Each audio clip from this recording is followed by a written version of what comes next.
அதாவது எண்ணுயிர் தோழன் பாபுன்னு ஒருத்தர் இருந்தார், அவர் மேலேருந்து கீழே விழுந்து ஒரு பெட் ரிட்டன் ஆகிட்டார். அந்த மாதிரி கூட அஜித் சார் அந்த காலத்தில் கம்பேர் பண்ணி பேசினாங்க, அஜித் சாராலையும் வர முடியாதுன்னு. ஆனால் எல்லா தடைகளையும் தகர்த்து அஜித் சார் மறுபடியும் எந்திரிச்சு வந்து அதுக்கப்புறம் தான் அவருக்கு தீனா வந்துச்சு.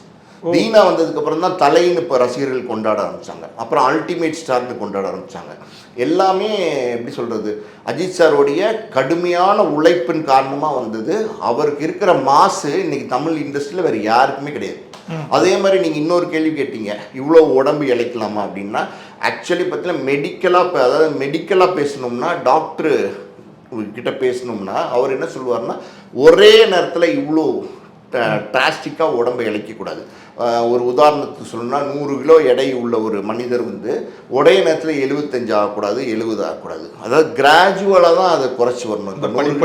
ஆமாம், ஒரு 99 வரணும், அப்புறம் ஒரு கேப் விட்டு 97 ஆக்கணும், அப்புறம் 95 90 அப்படி தான் வரணுமே தவிர ஒரே நேரத்தில் ஓவராக வெயிட் குறைக்கிறதுங்கிறது ஒரு ஆபத்தான சூழ்நிலையில தான். ஆனால் அதெல்லாம் அட்வைஸ் கேட்காம பண்ணியிருக்க மாட்டார். பட் இருந்தாலும் அது அட்வைசபிள் இல்லை.